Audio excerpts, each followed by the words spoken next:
A lot of people want to chase Alexander Mattison out of town, but I don't necessarily think that's the right idea. Let me explain. It's the Locked On Vikings podcast. You like that? 3, 1, 2, 3. You like it? You are Locked On Vikings, your daily Minnesota Vikings podcast, part of the Locked On Podcast Network. Your team every day. What's going on, everybody? Welcome to the Locked On Vikings podcast, part of the Locked On Podcast Network, your team every day. As always, I am your host, Luke Braun. Let's find some joy today. You can find the Locked On Vikings podcast wherever you find your favorite shows, whether it is the SXM app or any podcast listening app, but we are on SiriusXM. You can also catch all Vikings games live. Just search them out on the SXM app. You can find this podcast on YouTube or Amazon Fire and Roku. Just download the Locked On Minnesota Sports app. Thank you so much for those of you who listen to this show every single day. I appreciate you all very, very, very much. Today's episode is brought to you by PrizePicks, the easiest and most exciting way to play daily fantasy sports. Go to prizepicks.com/LockedOnNFL and use code LockedOnNFL, all lowercase, for a first deposit match up to $100. Today on the show is Wednesday is like our X's and O's film review day. So I've got a whole bunch of things I want to go over. For one, I want to go over the run game, what's wrong with it, why I don't necessarily think people need to be fired, but we'll see what Dalton Risner does, right?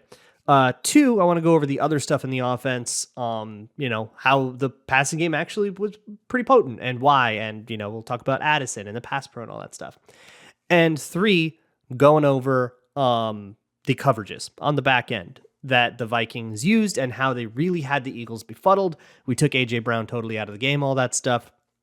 How they pulled that off with a pretty patchwork secondary. But let me get to the first thing here, which is Alexander Mattison. So there's a film component to this, but before I do that, the first part of the take is the run game's not that bad.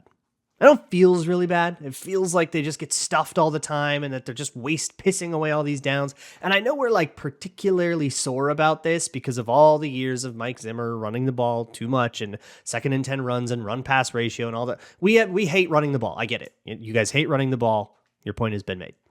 But I have great news for you in that regard. But miss me with your volume stats on Alexander Mattison. I saw something going around like the Vikings are the only team that hasn't gotten to 100 yards yet. And there's part of that is an efficiency thing. That sucks. But also, they just haven't run a lot. They've run 26 times. Yeah, they've averaged less than 4 a carry. That's not great. You want more than that. And there's better efficiency stats than yards per carry that sort of corroborate the same thing. They're bottomish of the league in rush success rate. They're way in the bottom of the league in EPA, although a lot of that is driven by fumbles. Even if you take the fumbles out, they're still toward the bottom of the league. So there is the run game is not completely inefficient, but they're also averaging 13 of these a game. This is a passing team, and it even goes crazier than that. The Vikings are passing more than any other team in terms of percentage of their reps, and look, sometimes that can get skewed, right? By what if they had a bunch of 3rd and longs and other teams have 3rd and shorts? Of course, those teams are going to run more. What if other teams are on the goal line more, had more goal line reps, and all our touchdowns are explosive, right? Of course, there's certain run situations, and if those come up more for one team than another, that's going to affect the run pass ratio. A lot of this is just game script, right? Are the Vikings trailing a lot and making comebacks? And it's also part of it. But Ben Baldwin has a thing that's passing over expectation. That's supposed to adjust for all that. And the Vikings are passing over their expectation by a greater degree than anyone else too. So they already actually have a pretty high passing expectation, which in theory would adjust this down and say, oh, okay, the Vikings were behind in that Eagles game for most of it. Of course they were passing a lot. But once you adjust for that, you realize that the Vikings are overdoing their expectation by more than anybody else in the league is.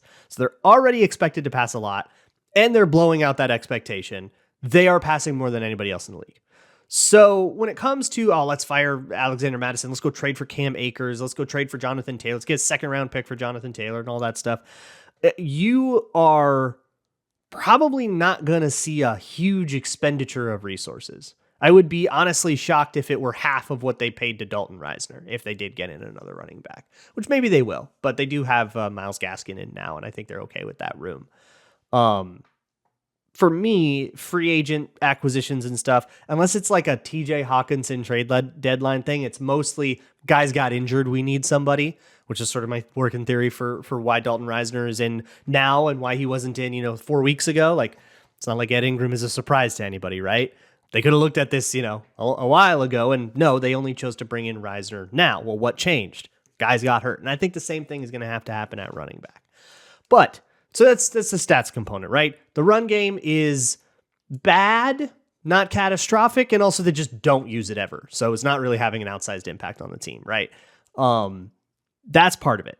But the actual film part, I think you have to remove, especially when it comes to running backs, you have to remove yourself from data to evaluate running backs. And I think data people would probably agree with that, right? Because running back data is like famously inconsistent and it's not sticky at all and it's not indicative and it correlates to nothing. And they'll tell you that means running backs don't matter. I'll say running back data doesn't matter. But when we are looking at running backs, we have to understand their coaching points, right? And we have to understand the instructions that they're supposed to be given depending on what the play is. 3 major plays that we're going to see from the Vikings offense. 1, zone and its variants, right? And that's where you get Wanda, Zap, Zorro, Force, 18, 19, all this crap. I did like big long podcasts about it leading up to the season if you want. Or you can just go like read the Syed Schemes article. You can just look up Syed Schemes, Kyle Shanahan, or go actually watch clinics if you want to get serious. But that's your zone stuff. Watch Alex Gibbs clinics. There's ones on YouTube that are free that are awesome. You got zone stuff. In basically every zone play, you're given an aiming point.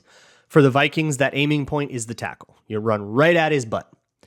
And then you read outside in from there, right? So, hey, if I'm going to go to the outside gap of the tackle because they all stunted inside and the edge is there, I'll take the edge. If not, I'll go into the B gap. If that's not there, I'll go into the A gap. If that's not there, I'll go into the backside A gap, B gap, C gap, blah, blah, blah, right? And then suddenly you're doing a cutback.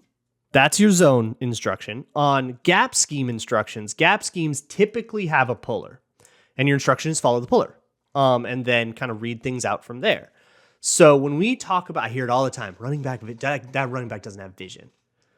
If you aren't looking at what the run play is and what the instruction is, anything you say about vision is not going to be any more than a guess. And that is not something to like an attempt at like gatekeeping people that aren't like coaches or whatever. Like that is, I think, a fairly easy thing to pick out, right? Is there a puller or isn't there? What is the running back aiming at? I think that just has to be your first question. And for Alexander Mattison, that's all sound, right? He's never doing the wrong thing.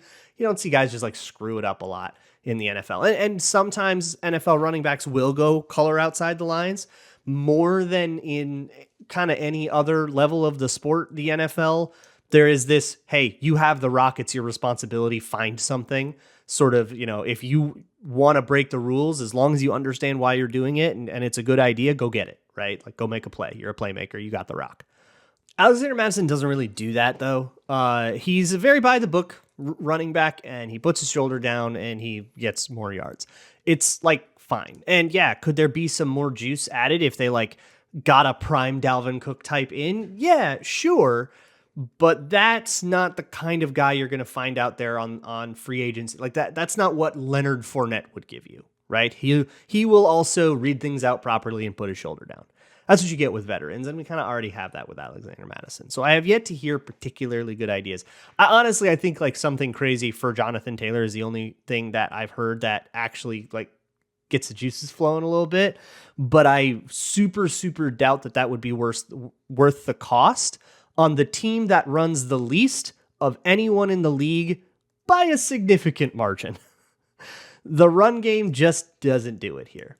But if you want to look at the run game and why certain plays fail, you kind of have to look at every guy individually and take it play by play. Sometimes it's Schlotman didn't get out there. Sometimes it's Ingram didn't get out there. Sometimes it's, the tight end got beat by an edge rusher. Sometimes it's on O'Neal, or sometimes it's on Cleveland, and sometimes it's a confluence of a bunch of guys taking a tiny little L that's nothing you'd really be mad at, but 5 guys all kind of have their own little part in it, and then the play falls apart. That's the way the run game goes. And And I think taking one piece out and replacing it with somebody who's a more exciting name is just not really going to have much impact on the Vikings. I just don't really think it's worth our effort. What is worth our effort is focusing on the pass game. That's what we're going to do for the rest of the show. We'll do offensive pass game and defensive pass game. And I'm excited to talk about some of the stuff that O'Connell did. He was cooking. KOC was cooking. I saw people after the game being like, O'Connell's a bad play caller. You're just mad he called the play that said fumble. And that's really what's driving the Vikings to 0-2 right now. Everything else is either a surmountable problem or doing pretty well. So we're going to get deeper into the rest of that up next. Our partners at eBay Motors have teamed up with Locked On Fantasy Football host Vinny Iyer to help you out this fantasy football season, giving you the best fantasy picks each week all season long. This week, we're talking about guys that you maybe shouldn't give up on despite some slow starts. And one of the guys that Vinny Iyer has pointed out is actually A.J. Brown. He has yet to get a touchdown. He has yet to get a 100-yard game. And I don't think that this is cause for concern at all. We'll get into it later in the show. But A.J. Brown getting shut down by the Vikings is not the sign of decline or anything like that. There was a game plan thing that happened that I do not think other teams are going to be willing to replicate because it requires a lot of psychoticness. But eventually his time will come. Eventually that Eagles defense or that Eagles offense, which is such an amorphous thing with all these different shapes and sizes it can come in, eventually there's going to have their A.J. Brown game. So stick with it. And by the way, the Buccaneers have struggled with number one wideouts, including Justin Jefferson. Those two teams play each other this week. It's really all about fitting those pieces together. How does A.J. Brown fit with Devonta Smith this week, fit with DeAndre Swift this week, and all of that? And eBay Motors understands that. And they also understand that that's the deal with your car. eBay Motors has the perfect fit for whatever your car needs. They have 122 million parts for your car, and they can make sure that your ride stays running smoothly, whether it's LED headlights, a roof rack, bumpers, or like a battery or alternator or whatever your car needs. eBay Motors has it. With eBay Guaranteed Fit, it's guaranteed to fit your car the first time, every time, or your money back. Plus, these prices, you just cannot beat them. Just look for that green check and you will know that the jungle of all kinds of different parts and all kinds of different cars and what fits my car and what's too old of a part and what's the wrong make of a part and all that stuff, they will navigate all of that for you. You don't have to worry about it. You can just sit back, relax, and enjoy your ride. So keep your car alive at ebay.com/motors. Thanks again to those of you who listen to the show every single day. I greatly appreciate all of you who come and spend your mornings with me or whatever, your carpools are with me or whatever it is. I appreciate it quite a bit, especially in the season when we just have so much to talk about. I'm not done talking about the offense. Here's the deal. Kevin O'Connell absolutely cooked against the Eagles. Kirk Cousins absolutely cooked against the Eagles. Justin Jefferson was Justin Jefferson. That JJ Darius Slay matchup, if you go back and watch all of it, was super baller. Like that absolutely lived up to the hype. And I kind of wish the broadcast made a bigger deal. They went to like replays a couple times, but that was like bangers on bangers on bangers. Darius Slay got his licks in. Justin Jefferson, I think, got more. They both had really nice things to say about each other before and after the game. So don't come at me with any of this rivalry stuff. It was just good competition. Slay played a very physical game. But a lot of times he was in squat and cover too. They didn't have him take it, one-on-one in single high coverages. He was playing, they do call it actual squat technique. They had to have safeties over him, and they said, go jam him. We're doing what Jair Alexander did. And I think that's just what Justin Jefferson's going to see. And you can go listen to me talk about Jair Alexander after the Packers game, the January Packers game last year, for the argument for there is no shame in that. All right. A lot of fans get really sensitive when I'm like, hey, your corner had safety help. It's like, well, yeah, that's not his fault. And he did a good job with the assignment he had. Like, what's the complaint? Anyways, those guys did great. There is a JT O'Sullivan video at the QB school where he went over Kirk Cousins' game and Kevin O'Connell, a lot of play calling stuff in that too, versus the Eagles. I don't have a lot to add to it. I think he did a really great job of breaking it down. And you can find that on YouTube, just search it out. But basically it's very advanced. You can really see what Kevin O'Connell was thinking. In particular, the cover 8 beater that was the Jordan Addison touchdown. Cover 8 is their word, used to be our word with the Donatel world, for cover 6, so quarter, half, with the quarter side on the weak side and the half side on the strong side. So the Vikings are in trips, 3x1, 3 wide receivers on one side, and they're in cover 2 on that side. On the other side, it's just Jordan Addison, and it's quarters on his side, right? And when you are lined up that way, that means you have a half safety over the top of all 3 of those 3x1 receivers, one of whom is Justin Jefferson. And that means everybody's got deep help, right? So everybody can kind of play a little bit more aggressively, and that helps everybody over on that side. And then on the other side, you have a safety over the top of Jordan Addison on the outside. And then you got this other safety, this other quarter safety that's sort of just looking around trying to make trouble. And that quarters beater was super cool because it kind of ran a route right at that. They call it the trick safety, or I call it a poach safety. That's, I think, the Saban word for it. But you ran a route right at that guy, a sort of middle search kind of route. And the route that it looked like is one that very typically is, or at least the one it looked like to me, and so I wonder if this is kind of what the safety would think, is sort of like a race to the spot. As soon as you clear, when you do those like middle search routes versus a poaching safety, you're told don't slow down at all, run really, really, really fast, and it's on the quarterback to get the ball to you before the safety gets there. And to not throw you a hospital ball, but you got to trust your quarterback, right? Which means if you're the safety seeing that, you're going, oh no, I got to book it. This thing's about to develop really, really fast, right? So he books it out of there, and then it just leaves Jordan Addison running a post versus a deep corner, and that deep corner was playing with outside leverage because it was quarters, and that's what you do on quarters when you're a cornerback. And so it was he just had the right leverage, stopped up, make the catch, and then also break the tackle. Not too bad. Good day for Jordan Addison. I will say on tape, you can kind of see some of the blemishes come out. There are moments where he just kind of struggled with physicality. If anybody's playing catch technique on him, if anyone was jamming him, he just would struggle to get off of that.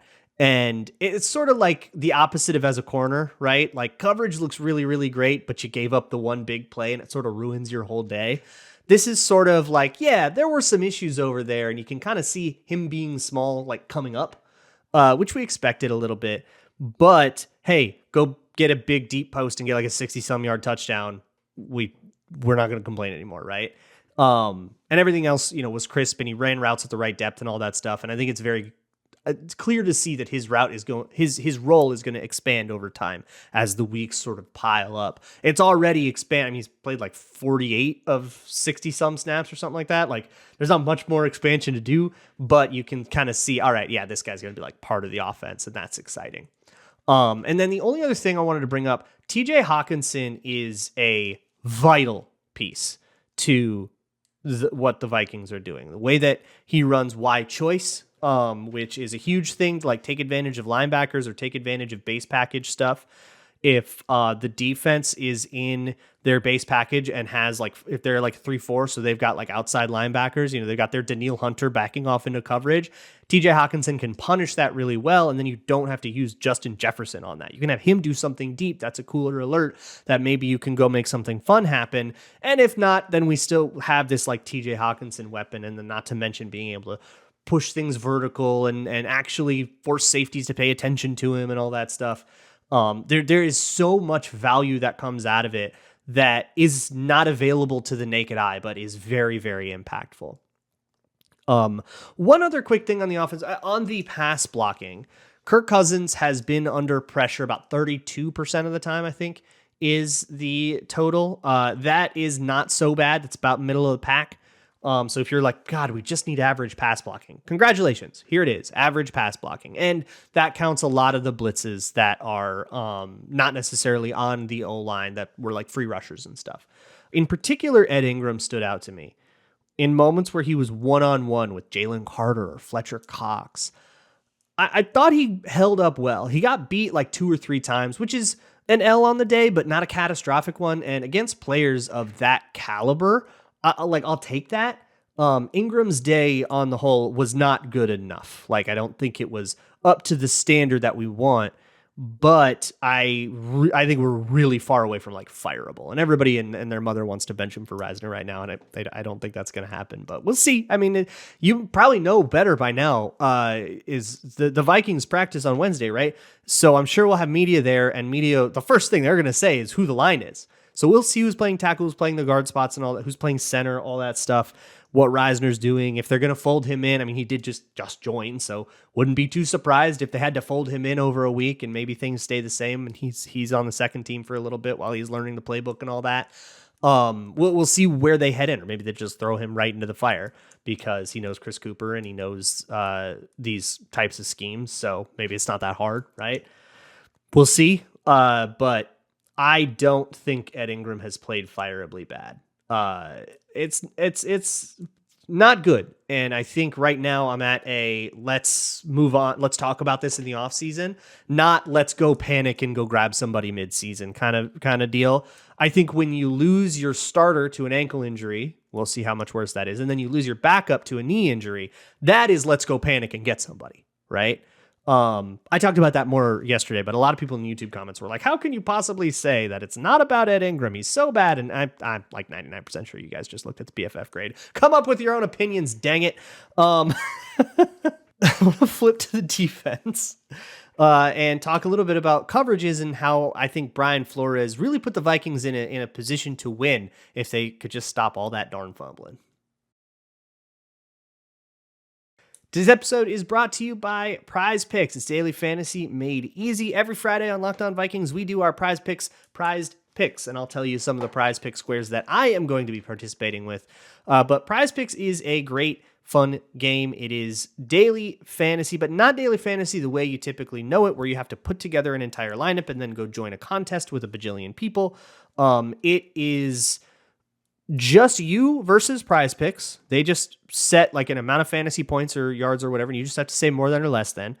And you can pick like 2 to 6 of your favorites. You're not putting together an entire team. That's what really turned me off to it. If I said, man, I think Anthony Richardson's going to have a big day. So I want to kind of have a thing that represents that opinion. But then I got to like figure out 3 receivers and a flex and a kicker. And I don't want to do any of that. All right. Just let me do my few players that I have an actual opinion on. That's what PrizePicks is good for. Again, we will do our picks on Friday for that. But if you want to join me, you can go to prizepicks.com/LockedOnNFL and use code LockedOnNFL for a first deposit match up to $100. That's prizepicks.com/LockedOnNFL, code LockedOnNFL for a first deposit match up to $100. Brian Flores is a sick man. Is truly an ill human being whose brain needs to be studied. Watching this defense, I knew we were getting into some weird stuff when we got Brian Flores. It's part of why I liked him. And I think this Eagles game is sort of proof of concept. I know it's a hard sell because we lost the game, but understand the defense played very, very well, at least in coverage. Run defense, different deal. And you know, I said I talked a lot about the run defense on Monday's show and kind of what went wrong there and how the personnel packages were so much more suited to coverage and all this drop 8 stuff that sort of sabotaged the run defense in a way that ended up kind of being game breaking, but they got what they paid for in terms of coverage. Wasn't enough to win the game, and they probably could have found more balance, but boy, that was a fascinating coverage idea, and it sure worked. First off, the Eagles came with a really weird game plan with a lot of dagger. Like old school, just let's have a slot run a clear out and let's have a number 1 guy run a deep dig. Like it's dagger, baby. Dagger loses to Tampa 2. Dagger's a really good cover 2 beater because that dig route is too deep to be contested by any of the underneath defenders, and the clear out takes a safety, right? So real good cover 2 beater. Real bad Tampa 2 beater. I am currently breaking down football circa 2008, and that is what happened here. So everything old is new again. It's amazing how cyclical it all is. I'm sure if we went and watched, all 22 from the 1960s, we would go be like, oh, look, they're running like cover 2 against Dagger. But really the key is that the typical counter punches to Tampa 2 also weren't there because the Vikings were dropping it. You probably noticed they rushed 3 a lot. And 3 got home. Thank you, Daniil Hunter. which I saw. I'm probably reacting to a vocal minority, but I did see people be like, where's Danielle Hunter? What happened to Danielle? He's tied for the league lead in sacks. What do you people want? Just admit you don't watch the trenches. It's okay. You don't have to watch the trenches. Nobody is asking you to, but just shut up about him if you're not going to pay any attention to the league leader in sacks or co-leader. Get out of my face with that. But anyways, so they got home with 3 a reasonable amount of the time, which I think is really, really important. But another part of it was just they had all the time in the world to, because those drop 8 coverages worked. So when you have just vanilla cover 2 deep defenders, 5 defenders underneath, all taking a different zone, that loses to a bunch of things, right? One of the things it loses to is corner routes that attack the outside of those half zones, of those deep half zones. The underneath corner is not going to be able to get there. He's too shallow. And the half safeties are going to have to book it all the way to the sideline, and oftentimes there's a hole there. The point of Tampa 2 gives you a runner, which means the middle of those underneath zones is going to take anything deep that comes up the middle, which is another weakness of cover 2. You hit it up the seam, right? So he's basically responsible for the seam. And anything that goes up in vertical that way is my responsibility if I'm the runner. Because that responsibility is now handled, the safeties can cheat outside a little bit more and reduce that hole, that turkey hole, if you've heard John Gruden call it that, reduce that turkey hole and make it a harder throw. So again, this is innovations from 1999. Tampa 2 has the weakness of, if that guy's a runner, for one, that's a linebacker running down the field, right? Remember Tough Borland in the NFC or in the college football championship against, I think it was Devonta Smith. You can be susceptible to that kind of, I don't think that was the coverage that they were in, but you can be susceptible to that kind of thing. All right, then I'll just run a fast guy up the seam and now your linebacker's running with me, right? So the Vikings handled that by having a safety be the runner a lot of the times. And sometimes that safety would actually line up looking like a middle field safety and throw off the alignment, throw off the quarterback's look, but still, play a too high structure, but make it look like it's a middle of field closed structure. Absolutely torpedo all your pre-snap reads and make you have to change everything on the fly, makes things really hard on the quarterback. Love that. Absolutely beautiful. But one of the other things is, a lot of times you can clear that runner out and then go attack the middle of the field in kind of a shallow place and just go get 6-7 yards really, really comfortably. So by dropping 8, you can basically have this almost behave like it's drop 8 cover 3. You can still have that runner, but you also have an underneath zone that's classic. So you're playing both regular cover 2 and Tampa 2, kind of overlaid on top of each other. And there's just not a lot of holes in that. Everybody's got a zone, but to work that properly, you have to pass off the zones properly. You have to be really precise about your depths. You can't get caught backpedaling too high. You have to play really, really sound coverage. And what I saw on the tape was really, really sound coverage. And this is what encourages me the most here. This is the optimistic note I'm going to leave you on, and then we let this Eagles game die forever. I remember watching the Eagles game week 2 last year and thinking, man, this coverage group has no idea what anybody else is doing. They aren't communicating. They're busting coverages. They don't really know their assignments that well, and they certainly don't know what the other people are doing, where their help is. And I was saying that about guys like Harrison Smith and Eric Kendricks. What's going on? Patrick Peterson, veterans that clearly know the game, but they kept messing up so much. And it wasn't getting punished as much as I was worried it could get punished in the future. And that turned out to be a persistent problem throughout the entire season. I thought it would turn around, and it did not. And so you fired the staff, right? Or at least the coordinator. It could not feel more different. Brian Flores has these guys communicating properly. They fixed the signals thing too. All right. If anybody's worried about that, they didn't do the same thing. They had one that was clapping, and I think it meant everybody blitz, but I'm sure they'll change that every week, and it's kind of fun to watch. But they are communicating. They understand what everybody else is doing. They understand exactly how far they need to carry a guy before the other guy's supposed to pick him up, and that guy's picking him up properly. We're just not throwing windows. Against drop 8 zone, drop 8 is typically a really bad plan because you're only rushing 3, and it's really hard to get home with 3, and you can't cover forever. Eventually, someone's going to get open, right? And if versus a 3-man rush, you've got a lot of time for things to develop, and it can kind of get punished. Matt Patricia died for this. He screwed this up so many times in Detroit, and they were bad doing that, playing this drop 8 thing.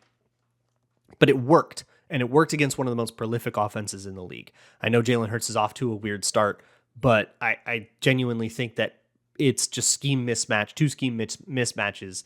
And I guess they got a kind of another similar one coming against the Bucs. So going to be a weird start for Philadelphia. No doubt that they're going to turn that around.